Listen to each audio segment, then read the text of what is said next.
What's one thing that the world would be better off without? Ticks. Just worthless little shits of the woods. Just found one in my bathroom today. Yeah, I pulled one off me as soon as the temp got up. Our property is heavily wooded, so we deal with them much of the year. They just suck. Similarly, mosquitoes and fleas. Little blood-sucking bastards that only make life harder for me and my pets. Who eats or otherwise benefits from them? Birds? Spiders? Bats? Fuck them. They have plenty of other shit to eat flying and jumping around. Beg to differ. Mosquitoes, as annoying as some of them are, they are pollinators and play a crucial part in the ecosystem. Not all mosquitoes drink mammal blood. Some drink only amphibians and/or birds' blood, and males drink only nectar or other juices. You know what the world can live without? Not much, really. Less humans, I guess. Fucking scammers, especially those who target the vulnerable. Yep. I have an elderly friend who is now 85. When I befriended him 6 years ago, I was visiting him, and he was getting his monthly tech support call. An Indian guy called him, and was granted access to his computer. I sat back and watched what they did. They simply looked through a few random folders, opened a command prompt, opened a tree and closed it. Said they'd send him the usual bill. He paid them $1,500 for an initial cleaning, and was paying $50 a month for monthly calls. I told him it was bullshit, and he argued with me that they were very polite, professional, and good. I had to convince him they were bullshit by confronting one of the callers next month and got him to cuss me out and threaten me, which obviously something a professional would never do. I took over his tech support and play backgammon with him every week. It's insane how much spam calls / email / text / mail he gets. I essentially filter everything for him, but I don't mind. Bob has no family or friends, but he's a good guy. I don't mind taking care of him. A true saint, as annoying as it can be. I tell my friends they can always come to me with tech trouble. I'd rather they not get scammed by total assholes on the other side of the globe.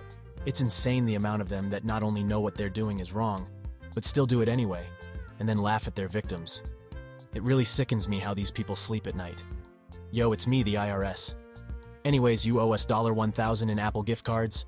Yeah, that's how we collect these days. Happy tax day. My mom almost fell for this, except it was $10K in Apple gift cards. She was at the Apple store with the money, and thank God an employee said something to her.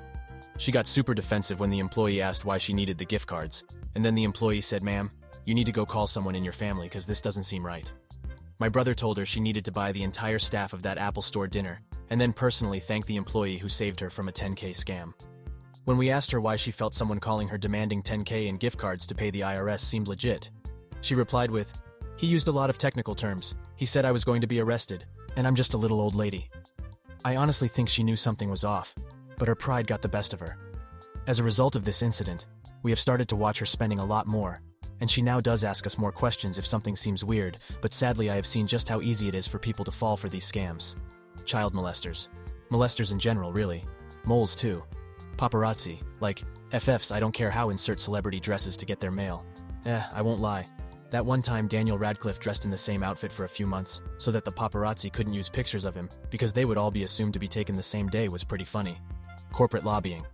As long as US government officials are incentivized to favor the interests of the wealthy few, the rest of America will remain prisoner under a corporate oligarchy wearing democracy as a mask. This is what the world becomes when the rights to the vital resources necessary for life are owned by for-profit industries following the economic policy of a cancer cell. All mainstream American media is biased towards corporate interests, and as a result, a culture war between Democrats and Republicans has been manufactured to create divide and prevent the working class from organizing. Greed is not impeded by party lines. Both parties serve the wealthy first, and the workers never until money and individual greed are fully divorced from politics. 24-hour news. 24/7 news channels are legit the most exhaustingly negative shit I've ever seen. Taking a news piece that can be read in 2 minutes, but somehow stretching it out for hours with no new information. Nestle. I'm actually going on a no Nestle boycott as of now, so good to know there's a whole community right there with me. It's so hard when almost every product I pick up is Nestle, especially Halloween candy, animal poachers, scum of the earth, and all the people who keep them in business. I was going on a full rant about how legal hunters sometimes give more money to conservation causes and indirectly save more animals than many activist groups. Then I opened Google Translate and realized poachers are illegal by definition. Yeah, fuck those. The concept of my God is better than yours. Fuck it. Let people have their faith and stop forcing your own faith on others. I don't know. Going back to fighting over whose God is the coolest would be better than fighting over which God exists. Oh yeah?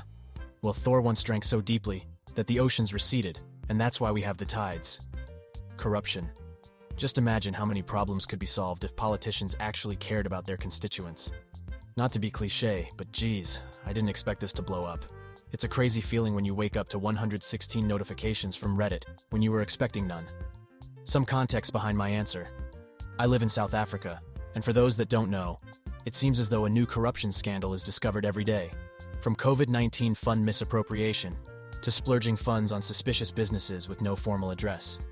Just recently, our former president Jacob Zuma was sentenced to 14 months in prison for not showing up to his corruption trials.